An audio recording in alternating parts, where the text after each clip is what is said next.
couple of years ago, Friends of the Earth conducted an exercise to determine where in England trees could be planted, i.e. to identify potential sites for woodland expansion.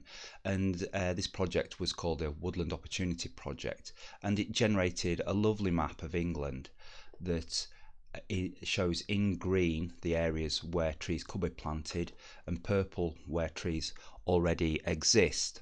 And I thought it'd be interesting to acquire the raw data, which they kindly provided for me, and examine the Woodland Opportunity Map in more detail, specifically for Cumbria. So why is the Woodland Opportunity Project important for Cumbria? Well, let's take a look at Cumbria, and we're going to do this in QGIS. Here it is outlined, and we'll just take this off now, and we can see that the county is dominated by the mountains of the Lake District in the centre of the county, and to the south and to the east we have the Pennine Range. And these two areas have got one thing in common, in that they're essentially treeless, barren areas of open moorland, and they're kept treeless and barren largely as a consequence of the action of sheep grazing. And when we look at current tree cover in the county, we can use a European dataset, the Corin dataset, and this shows areas of appreciable woodland.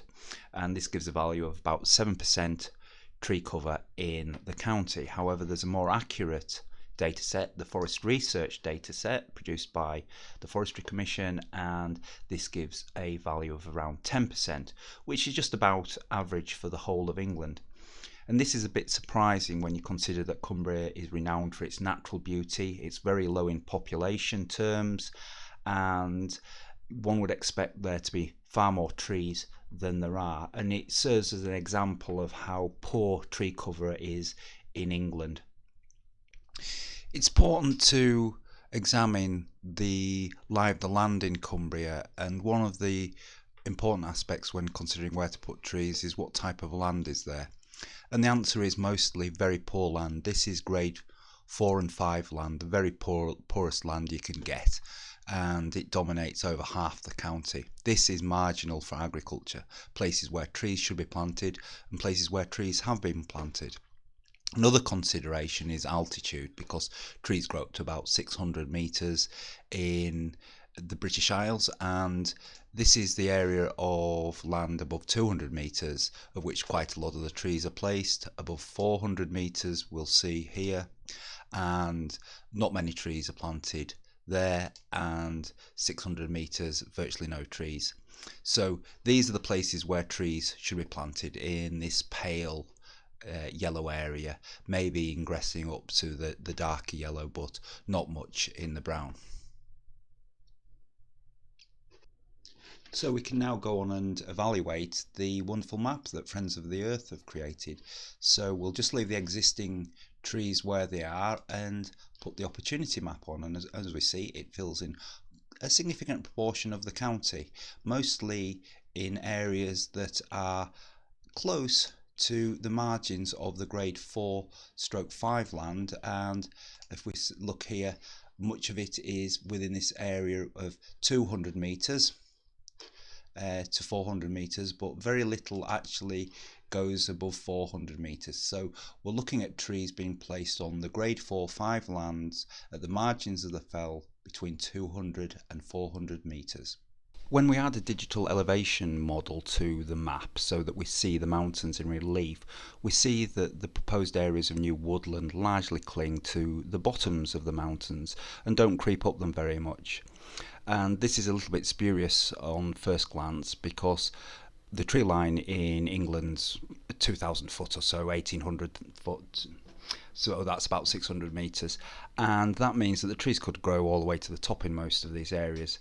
And it appears that these areas have been excluded on the basis that there was an assumption made that all grade 5 land, which most of these mountains are, is peat bog, and so it was just excluded by default, and this is a little bit erroneous.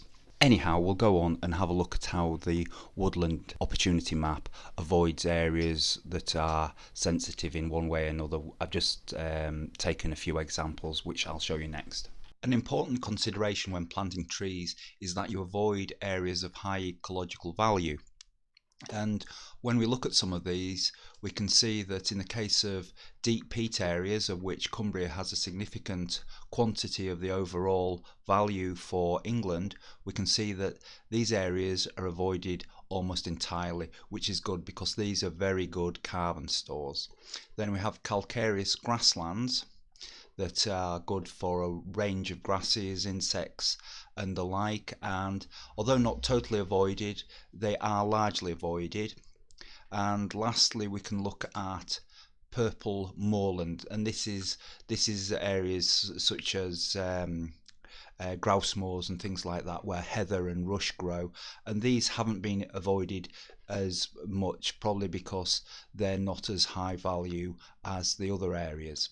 So there we have it. The woodland opportunity map indicates that woodlands could be expanded in Cumbria quite appreciably. In fact, we could get to a cover of around 30% quite easily without really impinging too much on agricultural production. The one minor gripe I have with the woodland map is the fact that it avoids grade 5 land, which in many cases is not peatland as they assumed and could readily be planted with trees with little environmental impact. A major hurdle that needs to be overcome is the fact that much of the land indicated as being suitable for trees is currently under livestock production systems, predominantly sheep farming, and as a result farmers are going to have to be incentivised to change over to growing trees as opposed to sheep, and that's going to require governmental initiatives and financial support.